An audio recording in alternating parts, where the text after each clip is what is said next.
Good afternoon, my conscious co-creators. Good morning, good evening, wherever you're tuning in from. Welcome to the Conscious Consultant Hour, Awakening Humanity. I am very, very pleased that you are all here with me today. We've got an amazing show in store for you with a guest that I just can't wait to bring on. But first, of course, we have my blog post from a couple of years ago. It's a long one, but I'm going to try and get through this as quickly as possible because I really want to bring my guest on quickly. So, my blog post for this week is We see the world not as it is, we see the world as we are. We tend to think that we are pretty objective, that when we look at the world, we see it as it is. We are fairly certain about our interactions with other people, and we know what we know to be true, whether it is about our history, our lives, or our relationships. What that person said, we are certain meant one thing. How our boss treated us the other day was because she didn't like us. Or the reason why our friend didn't call us back is because they're mad at us. We are so sure and so certain that what we think is true, we rarely open ourselves up to other possibilities. Perhaps your boss got some bad news that morning and she's upset. Maybe your friend's child is sick and they are in the hospital with them. There are so many possibilities that we don't see when we look at a situation because we don't see the world as it is. We see it as we are. When we are scared and afraid, the world is a scary place. If we are happy and filled with joy, the world is a beautiful place. But wait, can that be the same world? We live in a world that is shaped and molded by our thoughts and perspectives.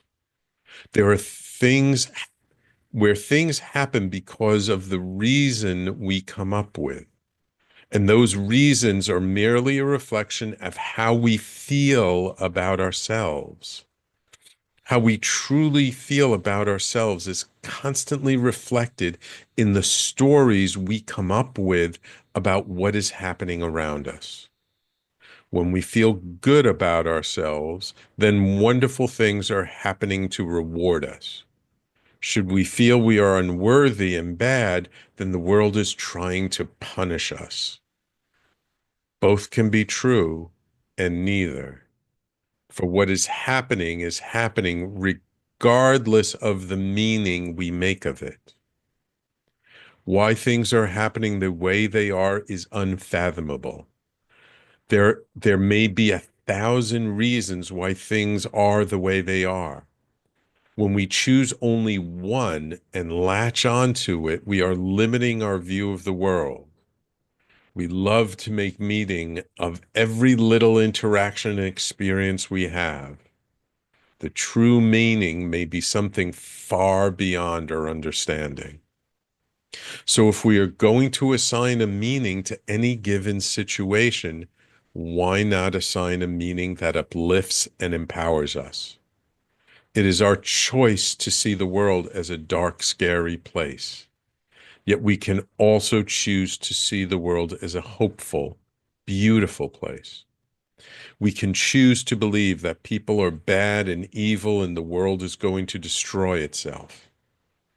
Or we can decide to see the good in people and know that they are on their own path of discovery and self-realization.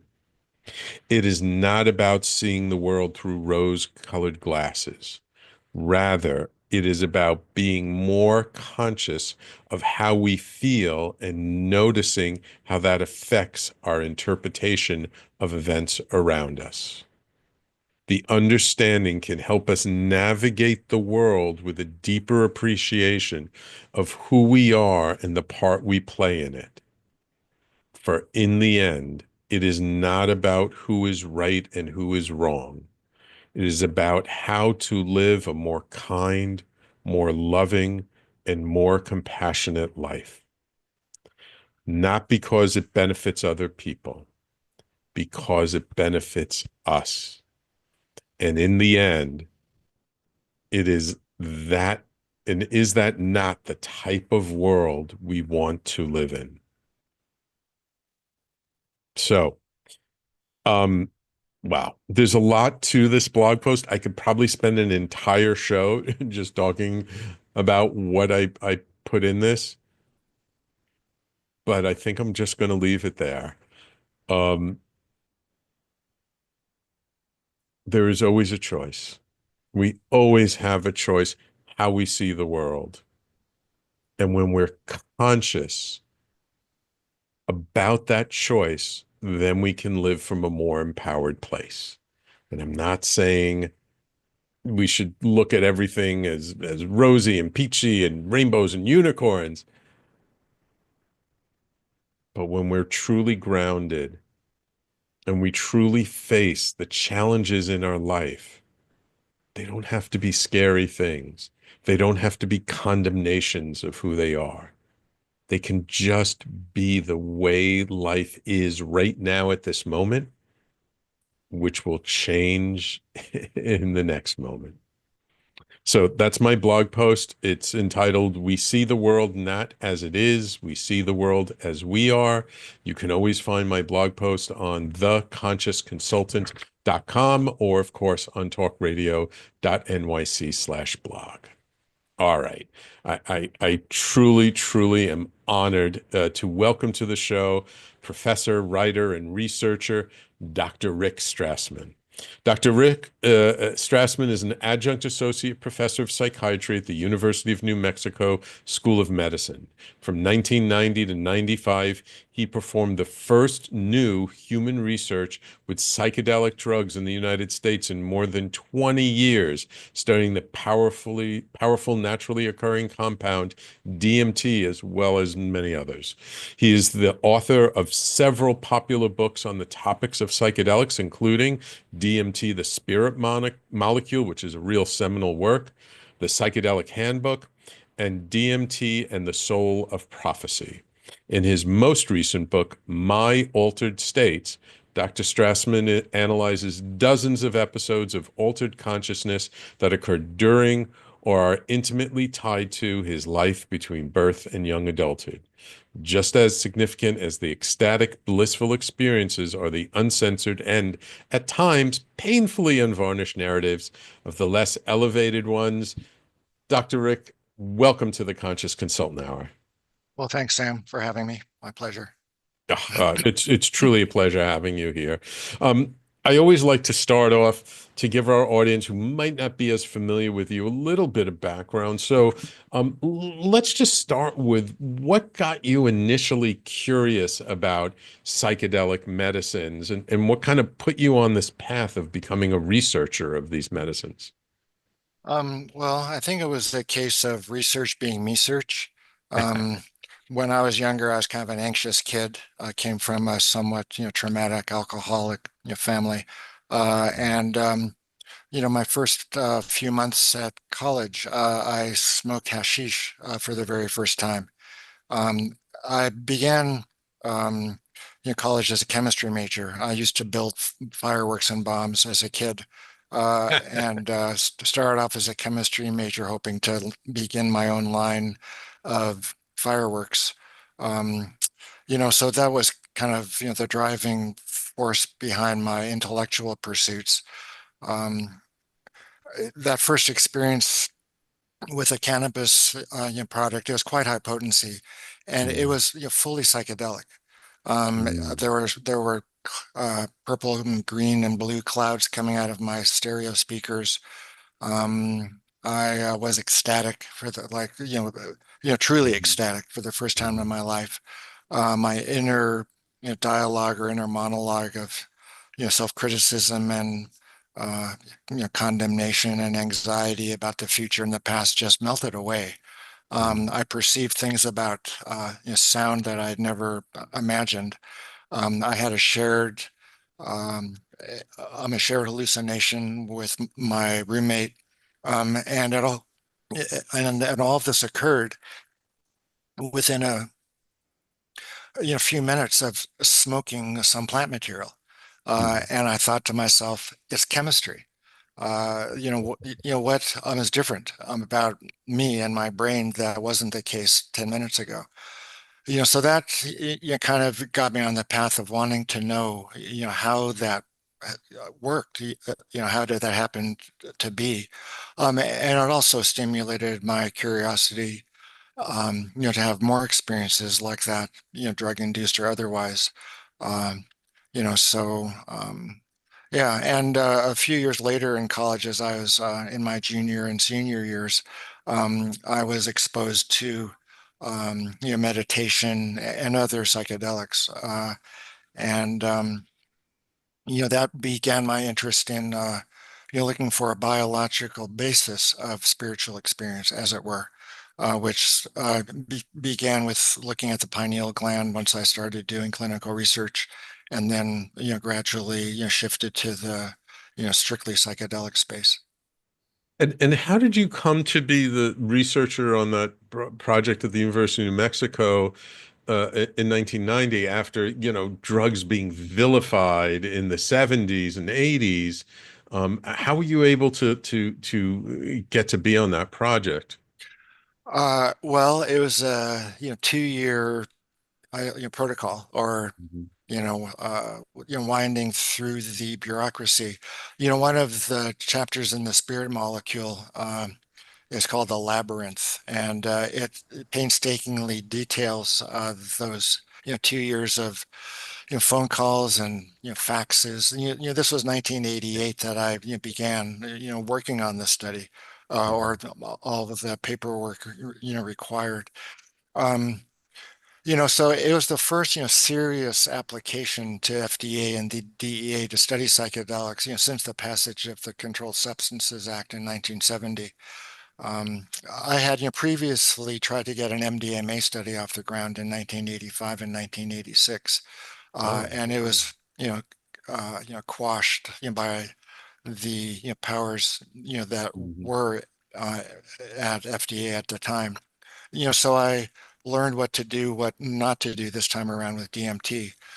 Um, so it was a long process. There's, local boards required Mhm. approval.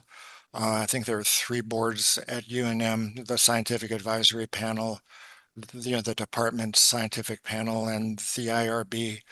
Then the State Pharmacy Board, and then the DEA and the FDA. So the local approvals, I could temporize. I just said I need local approval first before I apply for federal approval, and I Right, won't be giving any drugs or anything until I get federal approval. right, right. So I made it quite easy for them to pass the buck, and then Gotcha. began the the fairly brutal interaction with the DEA and the FDA. The main problem was getting the FDA and the DEA to talk with each other. If you were doing animal Um, studies with Schedule 1 compounds, it was all about security. Who's got the keys to the vault, those kinds of things. right, because they didn't want to see the drugs getting out there on the street or see the study as an excuse to just get access to stuff. So they really wanted to make sure you're serious about what you're doing. yeah, yeah. They were mostly worried about diversion. Ah. Yeah.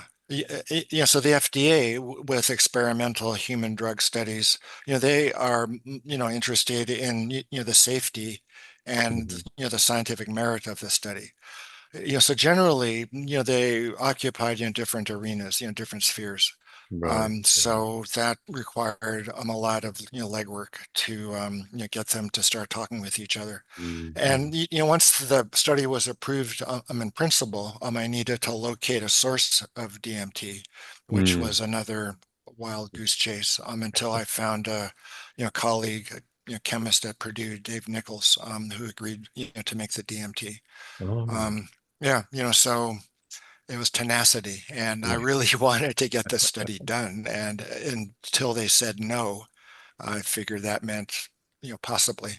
Yeah, I think sometimes people don't realize like really how complicated it is to put something like this together. And it, like you say, it takes a lot of tenacity, a lot of energy, a lot of contacts, a lot of resourcefulness that a different researcher might have said, oh, this is just too much trouble. I'm not going to bother. Well, things really opened up once I, contacted or, located a physician on or in, the department of the FDA who could start to, smooth, the path. It's interesting or it's ironic or, some term or another, you know, the fellow at FDA that allowed or made things possible Hmm. was Curtis Wright, and a number of years later the OxyContin file landed on Curtis's desk as well. So he was the fellow who gave the FDA stamp of approval to OxyContin a few years later. So that's kind of an interesting turn of events. Yeah, yeah, yeah. I see. I see. Okay. All right. Wonderful. So we're going to take a quick break. When we come back, I would like to kind of talk about your sort of spiritual evolution in the process of this scientific evolution that was kind of happening hand in hand and where that led you to. And I do want to get to that place eventually where we're talking about sort of how the science and the spirituality came together. Okay. Yes. Wonderful. So, everyone, please stay tuned. You're listening to the Conscious Consultant Hour, Awakening Humanity. We do this every Thursday, 12 noon to 1 p.m. Eastern Time, right here on talkradio.nyc. And we'll be right back with our guest, Dr. Rick Strassman, author of the book, The DMT, the Spirit Molecule, and his newest book, My Altered States, in just a moment. Are you a conscious co creator? Are you on a quest to raise your vibration and your consciousness? I'm Sam Leibowitz, your conscious consultant, and on my show, The Conscious Consultant Hour Awakening Humanity, we will touch upon all these topics and more. Listen live at our new time on Thursdays at 12 noon Eastern Time. That's The Conscious Consultant Hour Awakening Humanity, Thursdays 12 noon on talkradio.nyc.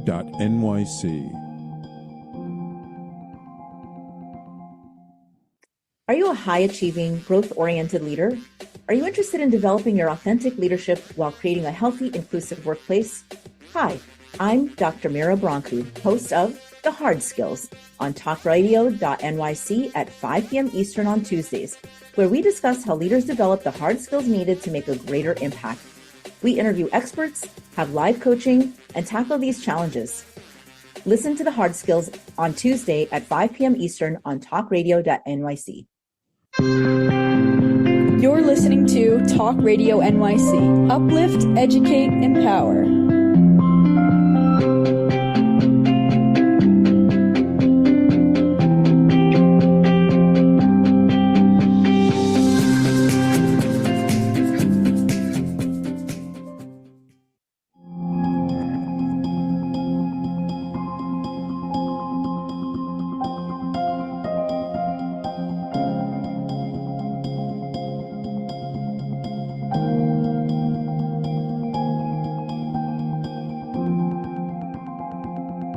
And welcome back to the Conscious Consultant Hour, Awakening Humanity. I see my loyal listener, Patty Brand, is back with us on YouTube today. Thank you, Patty, for joining us for the show today.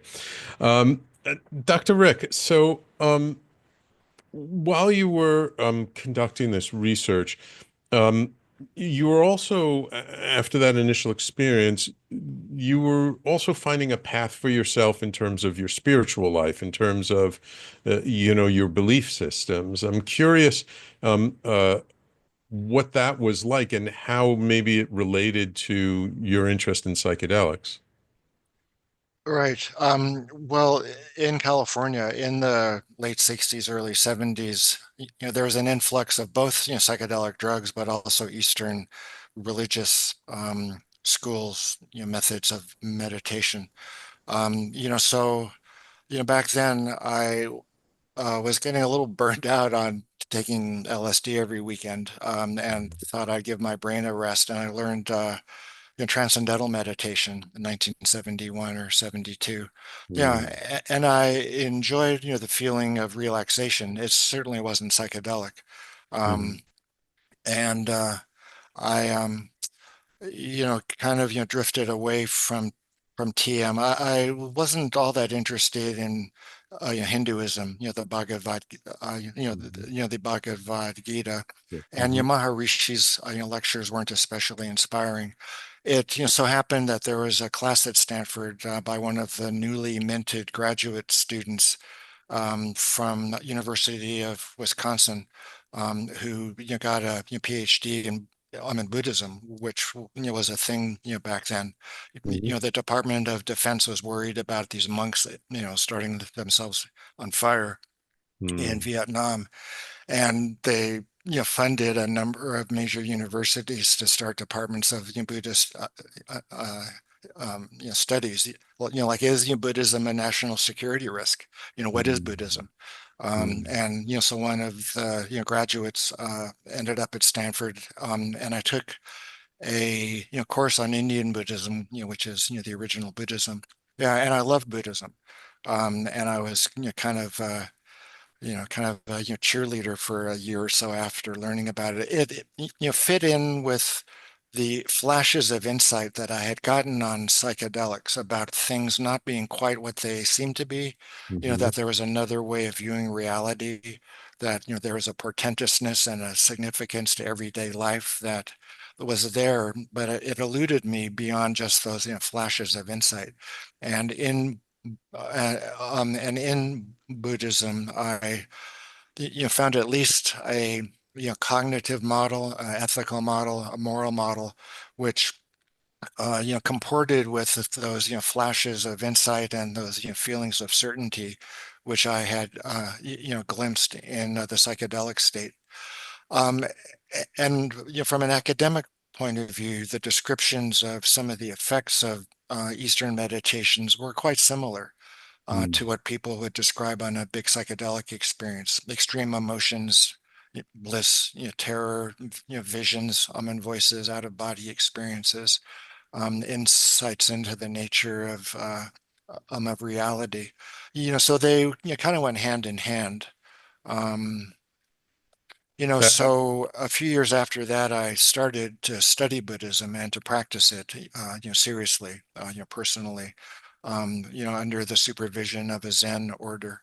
And I was ordained as a Buddhist, got, married at the monastery. Well, I'm as a lay Buddhist. I would never became a monk. yeah. Started an affiliated meditation group, hosted retreats and things. Um, well, and I also was discussing my interest in psychedelics and its relationship to Buddhism, with the monks at Mhm, the monastery, who mostly entirely or mostly all of them had gotten their first, flash of insight into the truths of Buddhism on, psychedelic drugs, and oh, they, really? and, and most of them would not have become monks if it weren't, for their initial, psychedelic experiences. So behind the scenes, personal, private interviews, they were quite supportive of my Mm, studies, my future studies. So when I was, thinking of a spiritual, platform from which to approach the spiritual aspects of my, DMT work, it was, Zen Buddhism, and the mm, pinnacle of spiritual experience in Zen Buddhism is enlightenment or satori or kensho, mhm, mhm, which is a formless state. mhm, Is what's called emptiness or shunyata. Um, and even though it's empty, it's full of potential. It's bursting with potential. But still, it's free of content. There's no words. There's no right. body. There's no feelings. There's no volition. There's nothing. It's just you merging with the source of being. For lack of a better term. So those were the kind of experiences I was expecting in the volunteers, and the volunteers themselves were expecting those kinds of effects too, because most of them were practitioners of some kind of Eastern meditation practice. Um, so lo and behold, that's not the kind of experiences that people had.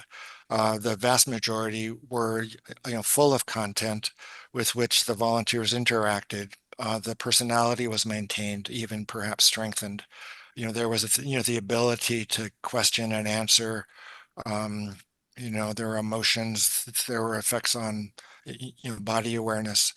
Mm. So I had to go back to the drawing board, as it were, to understand the spiritual aspects of, the psychedelic state, and return to my roots. I was raised as in a conservative Jewish household, bar As mitzvahed I and was. things. Right. And after my bar mitzvah, I discovered girls and athletics and, just kind of dropped it. Yeah. But after a while, I also began to outgrow, Buddhism. There was just, there was just too much bowing, and the Mm. hierarchy was beginning to grate on me. Uh, As the organization grew, it became more petrified, as it were. Yeah, so I went back to the Bible, the Hebrew Bible, and started reading it, both for spiritual nourishment as well mhm. as another model, for highly altered states of consciousness. And Mm. after a while, stumbled upon this concept, or this notion of prophetic awareness, or the prophetic state of consciousness, which is an interactive relational spiritual experience. There's angels, there's beings, you interact with them, you fly through space.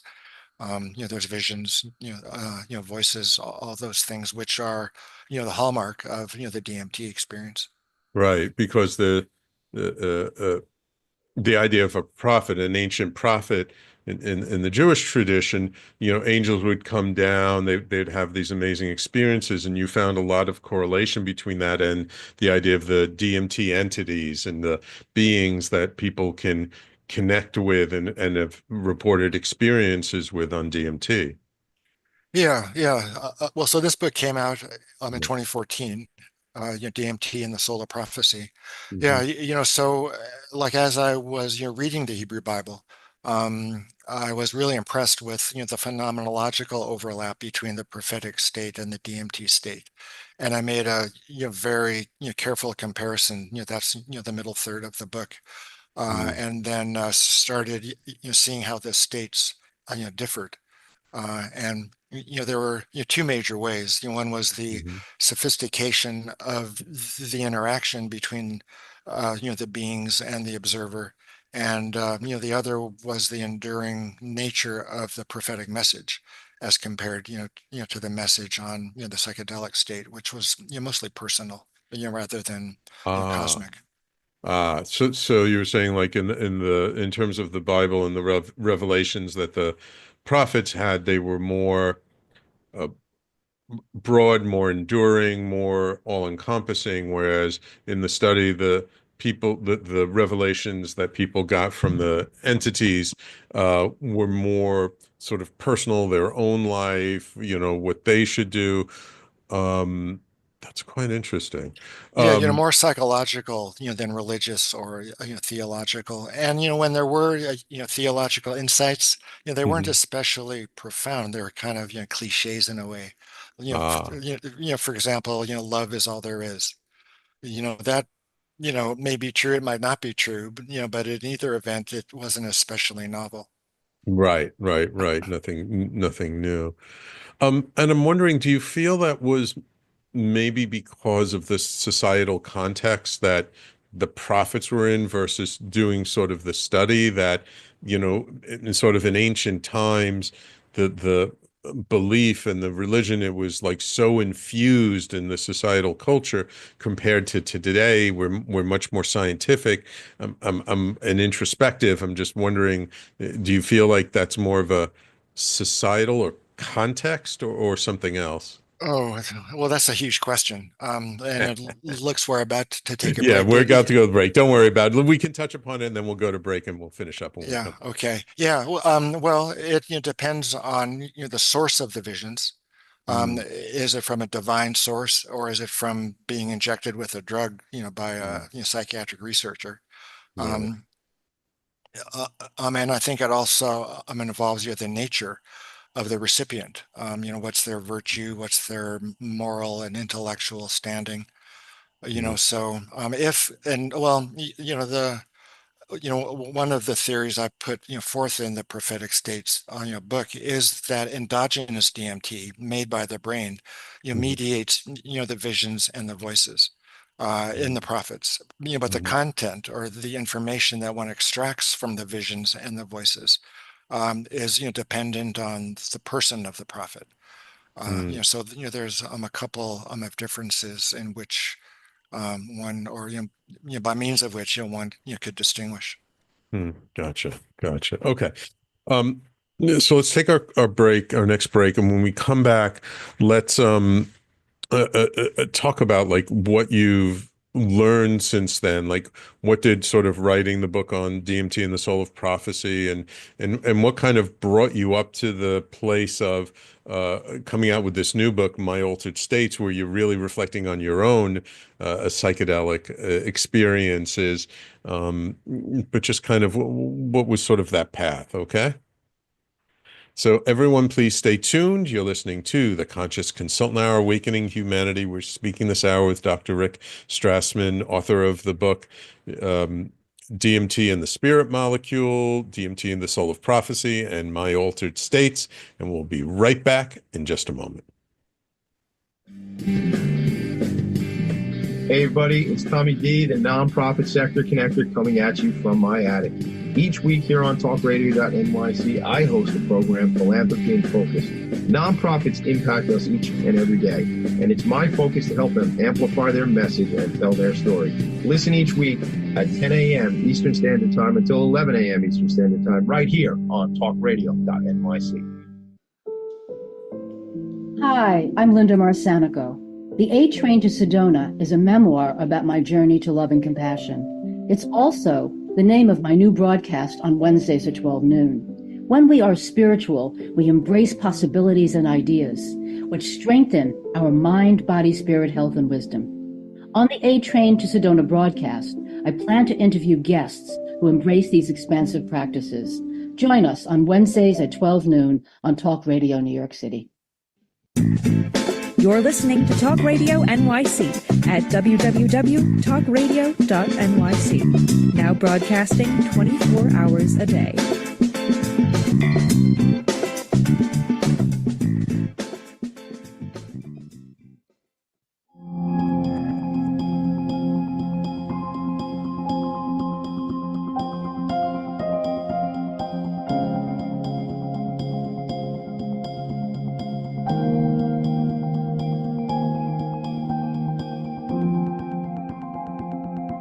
And welcome back to the Conscious Consultant Hour, Awakening Humanity. We're speaking with this hour with Dr. Rick Strassman, who's most widely known as the author of the book DMT, the Spirit Molecule, but he's written many other books on psychedelics, including the Psychedelic Handbook.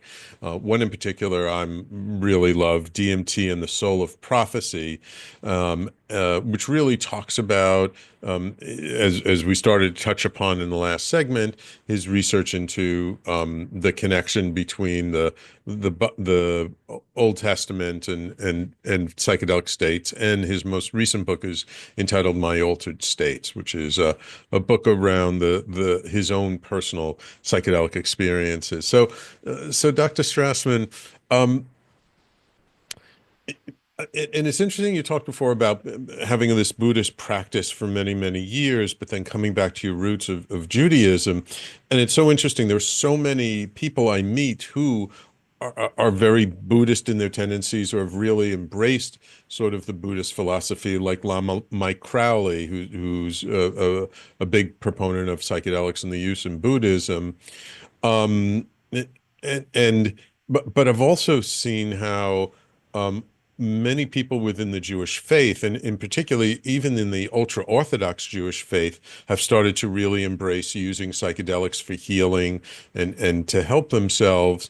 And I'm curious, what sort of, I mean, you talked about it, like briefly, but what kind of in brought you sort of back and then got you to sort of start to do this comparison to the Old Testament and the states of the prophets to the psychedelic experiences of your research subjects taking DMT? Well, it was a bit circuitous. Let me think. Um, yeah, well, in the beginning, the discussions I had with the monks about psychedelics and Buddhism were more, theoretical. Um, Mm, and let's say I began studying with them in 1974. And by the time I was actually able to give my first dose of DMT, it was 1990. So mm, 16 years had elapsed, and I was in regular contact with the monks and went to the monastery on a regular basis for retreats and things. But once I actually, began the study, and talked about my findings and discussed the relationship between Buddhist practice and psychedelics. Um, the monastic community became increasingly alarmed. They, oh, in a way, kind of turned on me in order to maintain doctrinal purity, as it were. wow. Like it was okay to discuss, psychedelics and Zen practice, as I mentioned, behind closed doors, but Mhm, to publicly, make an association like that, and especially, when it came to the specific, temple involved, uh, mhm, it just was impossible. And and the hypocrisy was painful. But it mm, was in service of the maintenance of the purity of the doctrine. right. So that was a disappointment. In addition, as I was getting older, in my 40s and things, the bowing was beginning to chafe a bit. Like if I was going to bow to statues and photographs and other people, it seemed like I should be bowing to the Most High, Wow. as opposed to just figures. Right. Yeah, and the hierarchy, was increasingly rigidified as well. There were yellow monks and red monks and white monks Right. and purple monks and those kinds of things. So it just began, seeming like, okay, I've been studying Zen with these folks for over 20 years, and I think it's time to move on. So I discovered a book by Nilton Bonder called The Kabbalah of Envy in the mid 1990s when all of this was happening. And it was my first introduction to a sophisticated approach to Jewish thinking. Mm, It was it was a very fine-grained analysis of envy, anger, jealousy, resentment, grudges, typical uh, mhm, fodder, for the Jewish, mind. It wasn't especially enlightened material, but it was just, how, do you deal, with difficulties in your life using a spiritual approach. wow. It was a bottom-up approach to spirituality, rather than a, top-down one. If, for example, you're in a unitive, mystical, altered white light state, you you derive your rules of conduct and belief, based on what you start thinking about as you come down, as opposed to extracting spiritual, truths from everyday interactions, which is a more Mm, of a bottom-up approach. And I was, fascinated by that. It was a completely, different take on belief and conduct than Buddhism. mm, And Bonder's sources were mostly the Hebrew Bible. So I mm. started reading the Hebrew Bible. And you can't read the Hebrew Bible without a scorecard. You need to read the commentaries, which are mostly from the Middle Ages, and you need to know biblical Hebrew. So as a Right. kid, I went to Hebrew school and I learned conversational Hebrew. So I found a couple of classic dictionaries to start reteaching myself Hebrew, especially ancient biblical Hebrew. Yeah, and I just began working through the text, and I was struck by the the overlap in descriptions of the prophetic state. Most people, when they think of prophecy, think about foretelling and prediction. But Right. that is an artifact of the translation of the Greek, from the Hebrew. Um, The word, prophet, in Hebrew is navi, which means to interpret or to be a spokesperson for. right. But the first, translation of the Hebrew Bible into another language was the Greek. And the Greeks translated it as prophetes, which means to see ahead, or Right. to foretell. So there was a restriction of the concept of Hmm. prophecy, which was a result Right. directly of translation. So that's why I was keen on translating the text for myself. Mhm. Um, But many people like to look at some of these experiences, like Moses seeing the burning bush, and kind of say, "Whoa, I wonder, was the burning bush an acacia bush that has DMT in it? So it was a psychedelic-induced experience." Yeah, yeah. Well, there are a couple of problems with that idea. Like it might be right, it might be wrong. First of all, you don't really need to look for any outside agent to increase the activity of the brain to stimulate a psychedelic experience. Uh, DMT is made in the mammalian brain in quite high concentrations, comparable to serotonin and to dopamine. It will increase in the dying mammalian brain, Right. which is obviously a major, stress. So there is DMT in the human brain, and it increases under certain, conditions. So even if there were acacia burning DMT fumes, whatever, still, that would only explain one, one particular episode Right. Right. in the life of Moses. Um, the experience at the burning bush is, Moses' only encounter with an angel, and is a visual encounter. Yes, Mhm. there's an exchange of spoken words, but there's also the vision of an angel. So that is actually a lower level of prophetic experience compared to what happened, to Moses as he developed in his mission, Mhm. which was, simply word to word, mouth to mouth, the spoken word. There were Mm. never any more images of visions or of angels. So even if it were DMT from a bush, it was still at a relatively, lower level than what he developed later on. Gotcha. Another, theory is that the manna was an ergot alkaloid, and it was like LSD. Everybody was, tripping in the desert. But still, you can take LSD and you're not Moses. You can take Right. LSD and you're not, the Hebrews witnessing, the revelation at Sinai. So there's, more, to the model than simply taking drugs and, Yeah. becoming a prophet. Yeah. Yeah. Yeah. Absolutely. Absolutely. And the way they play out, and there are many instances of prophets that there's no indication of them taking anything, and they've had some conversation with God or some vision. Um,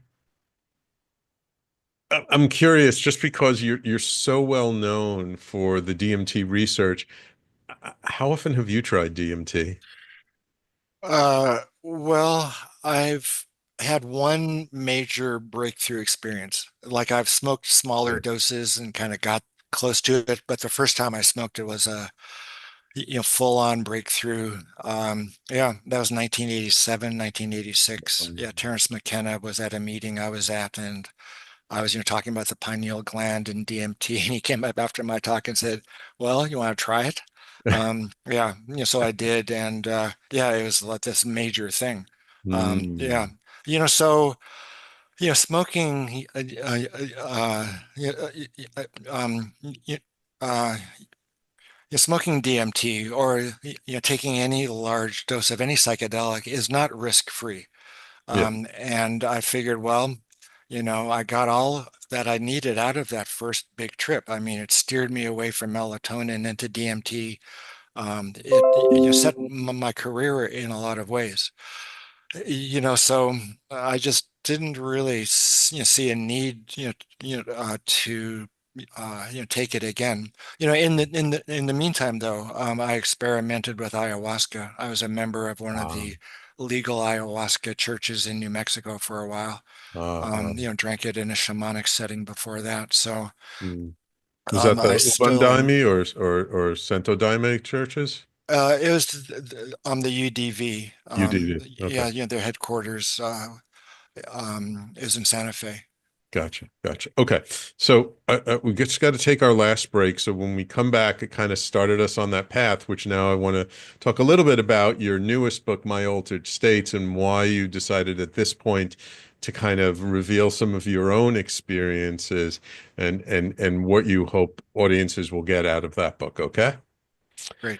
So, everyone, please stay tuned. You're listening to the Conscious Consultant Hour, Awakening Humanity. We've been speaking this hour with Dr. Rick Strassman, and we will be right back to finish up and talk about his newest book, My Altered States, in just a moment. Were you an essential worker during the pandemic? If you needed to learn stages of epilepsy, did you depend on advocates? Did you use new innovations to cope with mental and neurological issues? Maintaining high quality of life and keeping good mental health are what we all strive for. I'm Frank R. Harrison, host of Frank About Health, and each week top healthcare influencers, professionals, and innovators answer these questions and more. Stay tuned on Thursdays at 5 p.m. on talkradio.nyc, and I will continue to be frank about health with all of you. Are you a conscious co-creator? Are you on a quest to raise your vibration and your consciousness? I'm Sam Leibowitz, your conscious consultant, and on my show, The Conscious Consultant Hour, Awakening Humanity, we will touch upon all these topics and more. Listen live at our new time on Thursdays at 12 noon Eastern Time. That's The Conscious Consultant Hour, Awakening Humanity, Thursdays 12 noon on talkradio.nyc. You're listening to Talk Radio NYC at www.talkradio.nyc. Now broadcasting 24 hours a day.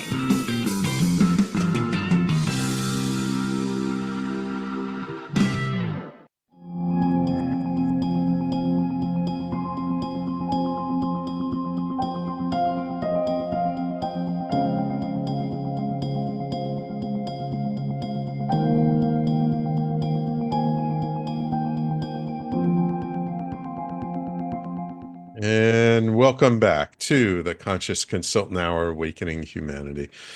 So, Dr. Strassman, you've recently come out with a book that's not a research book, that's not about, psychedelics and spirituality, but it's about your own individual experiences.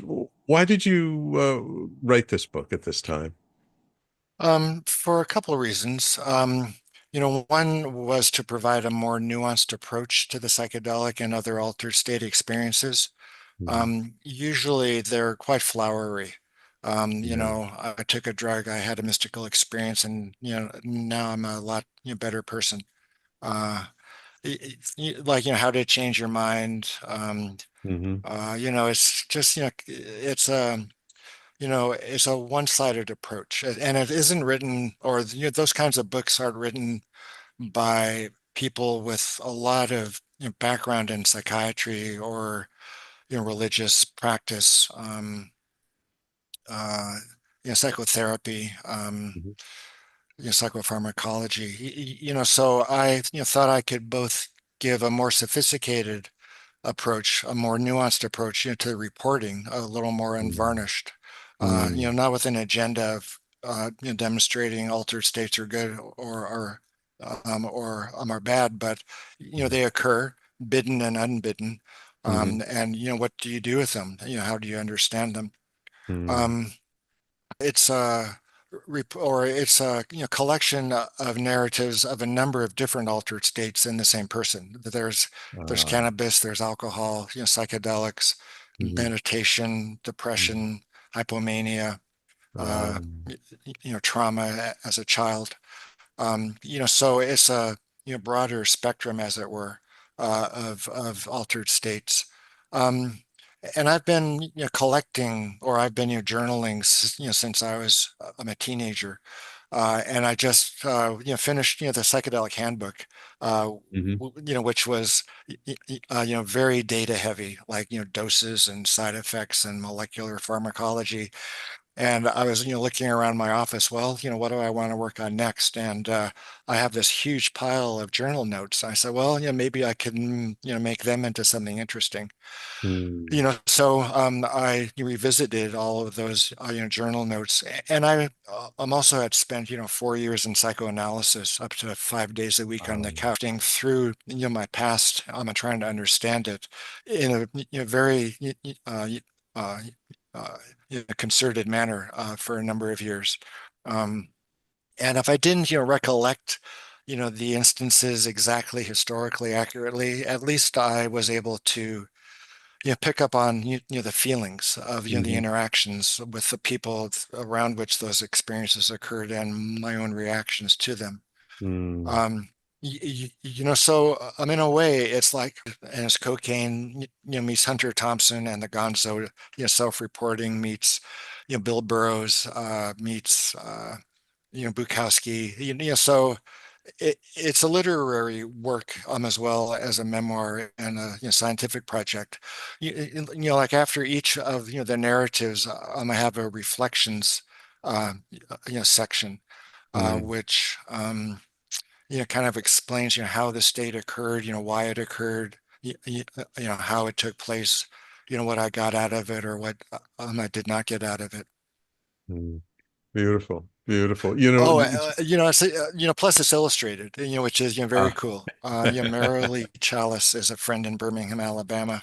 uh, So I think the the illustrations are extremely important. Like for example, I was coming back from the mountains on LSD one day in college, and bumped into this bully who pushed me off my motorcycle. And oh, so geez. there's the picture of me on acid, this guy pushing me off the bike. So Mm. I think it captures certain feelings. Yeah, so it gives like a real flesh and blood experience to these mystical experiences or altered states of consciousness. Um, I'm curious, just I would love to talk about the psychedelic industry in general as you see it right now. There's some people in the industry who are concerned about the over medicalization of what's happening with psychedelics at the moment, like the big push to make it all about curing depression, anxiety, PTSD. Um, but really, these things came from a very, at least through the indigenous culture, sort of a very spiritual sort of place. What's your view on sort of the spiritual versus medical aspect of using these powerful substances?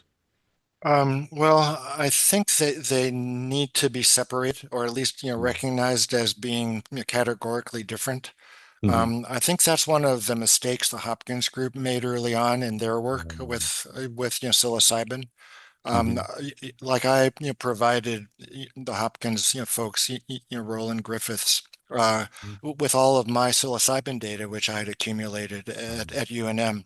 My psychopharmacologist, and I thought, Yeah. that's cool. He could uh, continue the research in a straight-laced psychopharmacology approach. Yeah, but Mhm. instead he went, straight for the mystical experience Yeah. effects and the questionnaire and all those things. And the, theory or the strategy, was, to demonstrate that mystical experiences are good for you. They'll make you less Um, depressed. You'll smoke less tobacco. You won't drink as much. Uh, but I think falling back on a religious, spiritual, theological explanation for for medical effects, it's a slippery slope, mm, I believe, because it conflates religious experience with medical treatment, and religious experiences are not always great. They can be horrifying. Jeremiah, Ezekiel, I mean, they were miserable people. And people hated them, but because of their doom and gloom, pronouncements. Right. So it paints a picture of religious experience which is one-sided, and it's in the service of diffusing that model into the mainstream medical one. I think it would have been more prudent to say that that what occurs in the psychedelic experience when you're combining it with psychotherapy Hmm. is simply an enhancement of the normal mechanisms of the psychotherapeutic process.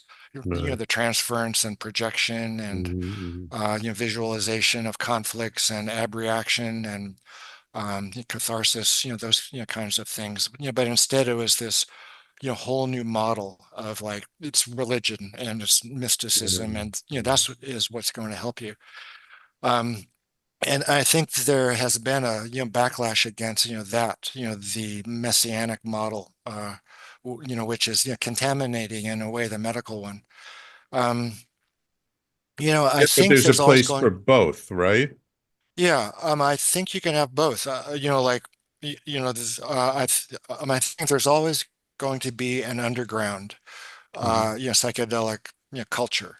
A number of years ago, I was at a meeting in San Francisco during Bicycle Day, with a number of psychedelic luminaries, and the goal was to start thinking about an above ground government approved psychedelic church. This was in the mid 90s or so. Mhm. And so Ralph Messner was there. Ralph was a Mhm. grad student with Tim Leary and Richard Yeah, Alpert. yeah. I've Yeah, had his wife on my show talking about her memoir of him. yeah, Kathy. Yeah, Yeah. and Ralph kept on saying, keep it underground, keep it underground, keep the government out of it, Uh, keep the health care industry out of it. It's working just fine in the underground. So I think there's a lot of information and a lot of good preliminary data suggesting medical uses mhm. for psychedelics. But at the same time, psychedelics they're a portal to some very weird stuff, Yeah, and to completely strip them of weird stuff and making them just like the super Prozac, I don't think does service to what they're capable of, both yeah, good and bad. yeah, So I think that's where a more concerted effort to, I guess, buff up the underground would be useful. Make peer review more transparent. Call people out for abuses. mhm. Those kinds of things. The next logical step within the medicalization is the development of these non-psychedelic psychedelics, which Mhm. stimulate neuroplasticity and neurogenesis like psychedelics do, Mhm. but without the trip. And I think those compounds will be like super antidepressants, Right, without a right. subjective experience, necessarily. Uh, But still, if it's a tough case that's not responding, to those kinds of medications, I think there still will be a use for a full psychedelic yeah, experience where the subjective effect is important. yeah. Dr. Rick, I could talk to you for hours. I'm fascinated with this topic and with your research and all that you've been through. Thank you for taking the time to come on my show today. Well, thank you, Sam. It's a pleasure. All right, and let me know when your next book comes out because I'd love to have you back on because if I know you, you'll probably have more. Yeah, I'm working on my own translation and commentary on Genesis, which is now 1,200 pages, which I Oh, obviously need to condense, to like a uh, reasonable length. yeah. But hopefully it'll be out in a year or two. Okay, wonderful. We'll have you back when you have your new book. So thank you. Thank you so much. And of course, thank you, my loyal listeners. Without you, there is no show. Remember, if you missed any part of today's show, you can always catch the replay on talkradio.nyc and on all the major podcasting platforms, Apple, Spotify, Pandora, iHeartRadio. And if you would, if you're listening and you like our show, please give us a 5-star rating on those podcasting platforms. Thank you all for tuning in. Take care. Oh, and by the way, don't forget today, 5 p.m., it's the return of Frank Harrison and his show, Frank About Health, featuring today me, your conscious consultant. So tune in at 5 p.m. Eastern Time today. Take care, everyone. We will talk to you all next week.